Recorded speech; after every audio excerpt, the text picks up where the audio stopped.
আমরা এক বছরে প্রায় 1 কোটি টাকার মতন খরচ করছি এবং আমাদের বই বের হয়েছিল মাত্র 60 পৃষ্ঠার একটা বই। হাল জাযাউল ইহসান ইল্লাল ইহসান। আপনারা এখন অনেকেই ইসলামিক বই পুস্তক ধরে আপনারা একটা কোয়ালিটি ফিল করেন যে এমনকি এই কোয়ালিটিটা যে সেকুলার বই পুস্তক, সেকুলার যে মার্কেট, তারা এখন ইসলামিক বই পুস্তকের যে কোয়ালিটি, ম্যাটেরিয়াল কোয়ালিটি, আপনার বাঁধাই, কাগজ, প্রচ্ছদ, makeup, get up, everything and anything, even in terms of content, মানে কন্টেন্টের মান, লেখার মান, এই সব কিছুর দিক থেকেও এখন সেকুলার পাবলিকেশনগুলো ইসলামিক পাবলিকেশনের যে মান, এটাকে হিংসা করে, ঈর্ষা করে যে আমাদের বইগুলো যদি এরকম হতো। But once upon A time আমাদের মনে আছে যে ইসলামিক বই মানেই ছিল কি? ইসলামিক বই মানেই ছিল সবচেয়ে খারাপ কাগজ, ইসলামিক বই মানেই ছিল সবচেয়ে খারাপ বাইন্ডিং, একেবারে মানদাতার আমলের প্রচ্ছদ, এরকম নানা দিক থেকে পিছিয়ে ছিল।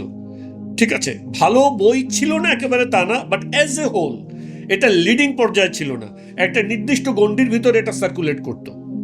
ঠিক আছে, তো সেই জায়গা থেকে আমরা যখন বইয়ের কোয়ালিটি ভালো করার চিন্তায় আসি, it was not an easy fight. এটা মোটেই সহজ ছিল না। সিয়ানে 2013-এ প্রথম বছর যেহেতু অনেকগুলো প্রকল্প ছিল, আমরা এক বছরে প্রায় 1 কোটি টাকার মতন খরচ করছি এবং আমাদের বই বের হয়েছিল মাত্র 60 পৃষ্ঠার একটা বই, বিয়ে স্বপ্ন থেকে অষ্টপ্রহর।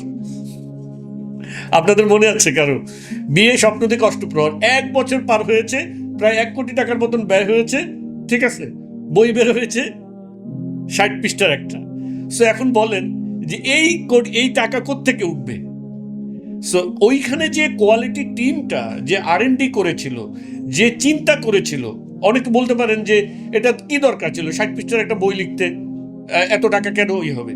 কিন্তু ওই যে টিম, ওই যে কোয়ালিফাইড মানুষ, ওই যে তাদের চিন্তা, তাদের যে উচ্চতা, এই চিন্তাটা যদি সেখানে না আসতো তাহলে কিন্তু আজকের বইয়ের মার্কেটটা এখানে যায় না।